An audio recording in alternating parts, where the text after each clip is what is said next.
What is going on with y'all, man? It is Black Balloon, and I'm coming back with another video, so y'all already know what's going on. Alright, y'all. Clearly by the title of this video, y'all already know what we're here to talk about. Now, I wanted to jump on this video quick and kind of do it like how I used to do when I first started YouTube, and we'll come back around when things are a little bit more updated, right? So I just wanted to jump on this one real quick just to give y'all another video and talk about this real quick. Now, I wouldn't have jumped on it so quick if it wasn't young Scooter's birthday. So when I saw it hit Instagram is where I first saw the post. Then a bunch of people start hitting me up in the comments under the video that I just dropped about Scooter dying, and is this possibly, Future's sacrifice, right? Crazy thing is today is his birthday. Andrew Smith, Atlanta Homicide Commander. We're here to discuss two events this evening. The first being from the 200 block of William Nye Drive. In Zone 3, officers responded to a dispute with a weapon. It was advised in the call remarks that shots were fired and a female was dragged back into the location. Once officers arrived, they knocked on the door. A male opened the door and immediately shut the door on the officers.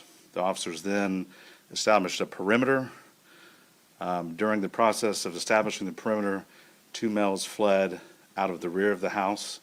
One male returned back into the house.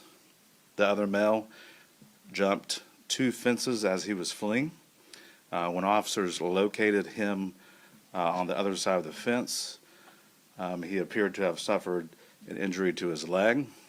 Officers rendered aid, and he was transported to Grady Hospital, where he was pronounced deceased. That male is going to be a 39-year-old male out of Atlanta. Just to be very clear, the injury that was sustained was not via the officers on scene. It was when the male was fleeing. The second incident happened at Lucky Street and Mill Street. This call came up around 6:35 p.m. Where we had a group of individuals standing on a sidewalk. Our victim in this case approached the males. Some words were exchanged, which led to gunfire. The male that was shot is a 42-year-old male out of Charlotte, North Carolina. That male was transported to Grady Memorial Hospital, where he is currently in ICU. These two incidents are not related in any shape or form, and that's what we have for you. Can we confirm that it's a known rapper that goes by the name of Young Scooter, the 39-year-old male? We cannot at this point. That's a function of the Fulton County Medical Examiner's Office once they notify the next of kin, so that we were premature on that. All I gotta say is wow. Now, all the reports was that he died by a shooting by Atlanta police, right? So in that briefing, the lieutenant of the homicide department, or whatever he said his title was, he gave a briefing about two shootings that happened close to the same time downtown Atlanta. The one that happened close to where the NCAA March Madness tournament is not Young Scooter. Young Scooter was not shot by the police, supposedly, right? The incident that involved Young Scooter, as you could hear the person at the end, one of the reporters asked, can we confirm that it was rapper Young Scooter? He said no. It has to be done by the medical examiner's office once they contact and notify family that's close to him, right? Said the incident was at a house. That story just sounds insane. Like, there has to be something missing out of that story. A male opened the door, slammed the door shut on the police. Something happened with a girl. They got called there for someone with a weapon. I don't know. It sounds confusing. Even listening to it a couple times, I still can't recite it. So two guys run out the back door. One guy comes back in the house. It's not Scooter. Scooter continues to run, jumps over two gates, supposedly. The police find him on the ground outside of one of the gates with an injury to his leg. He goes to the hospital and he dies. Man, oh man, I can't. It's not funny, but I can't, for the life of me, that does not make no sense. They're basically saying that the injury he sustained from jumping over the gate to his leg somehow killed him. I don't know.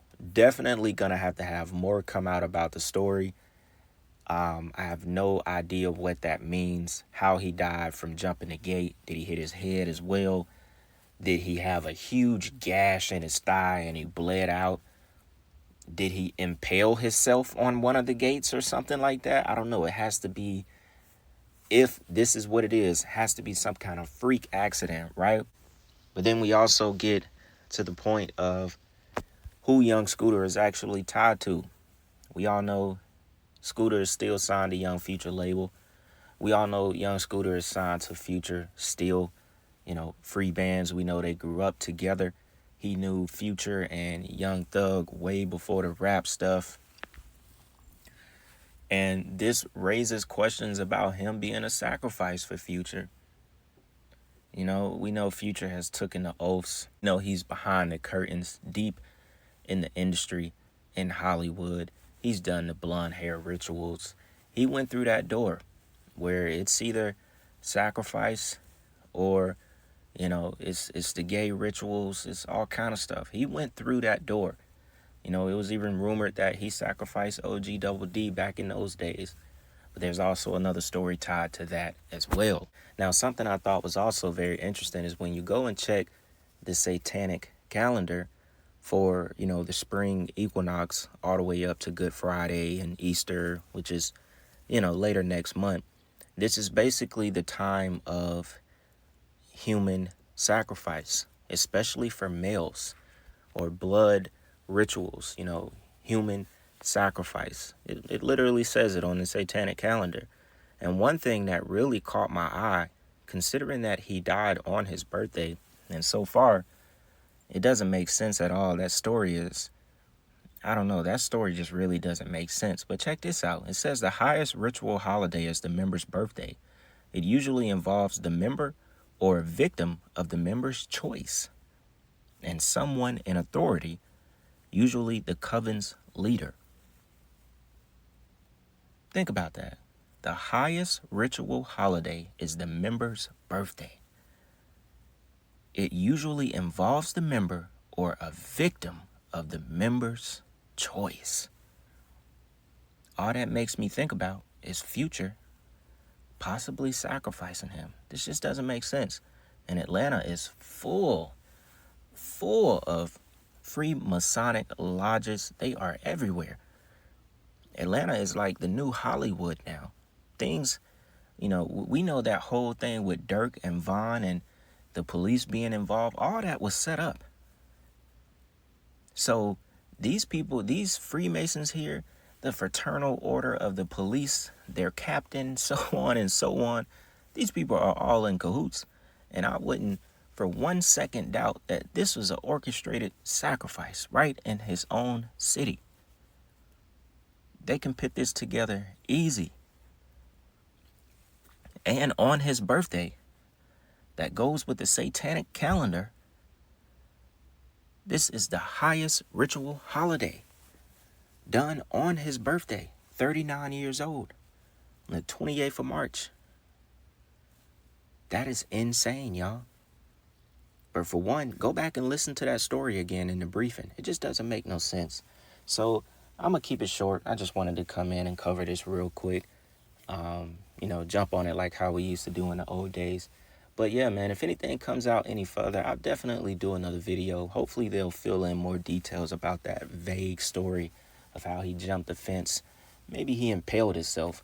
I don't know. Maybe it didn't happen like that at all, and this is the cover story. But I guess we'll find out more as time goes. So with that being said, man, it's Black Balloon, and I'm going to see y'all soon. I'm out.